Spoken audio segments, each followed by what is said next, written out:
Ladies and gentlemen, please welcome the Adjutant General of the Minnesota National Guard, Major General Larry Shellito.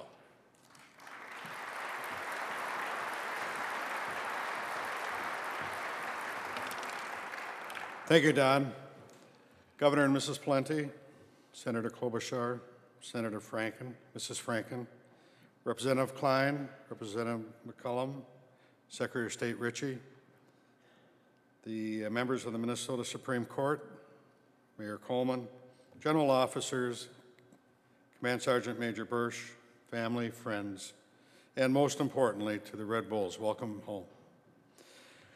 It's been during my tenure that I have consistently been receiving feedback from the senior leaders on how well our Minnesota citizen soldiers and airmen have been performing when they were mobilized into combat operation.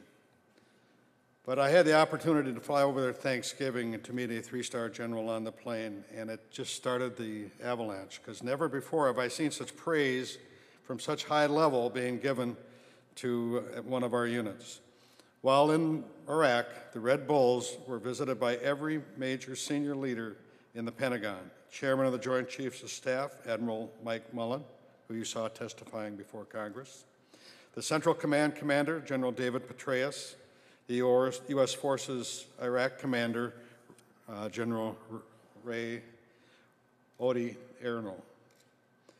To a person, they made a point of reflecting on the outstanding jobs that the Red Bulls did during this difficult mission. As was said by Don Shelby so eloquently, it was the right unit in the right place at the right time.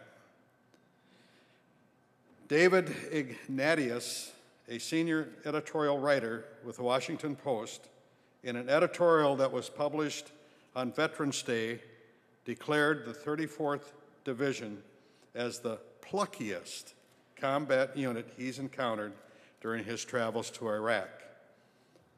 Plucky is defined as having courage and spirit in the face of danger and difficult circumstances.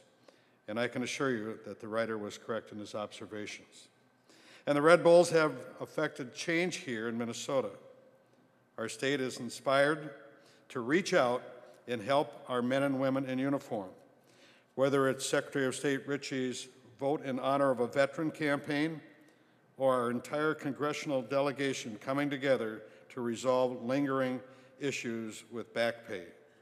The Red Bulls showcased the sacrifice and commitment of service by our citizen soldiers.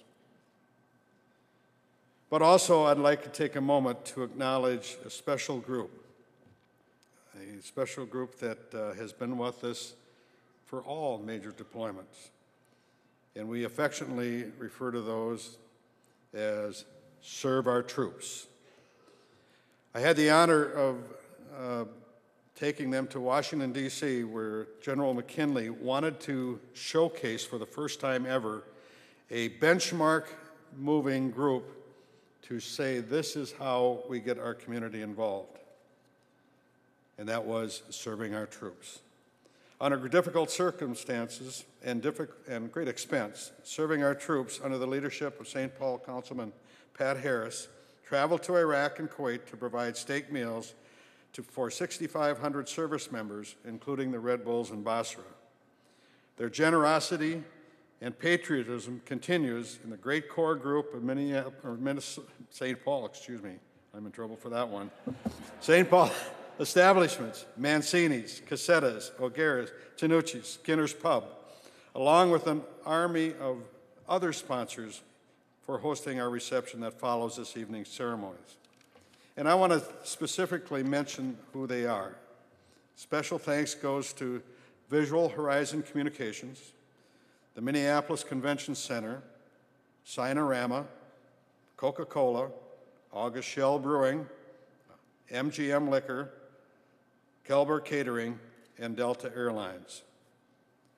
On behalf of all of us in Minnesota National Guard, I want to thank you.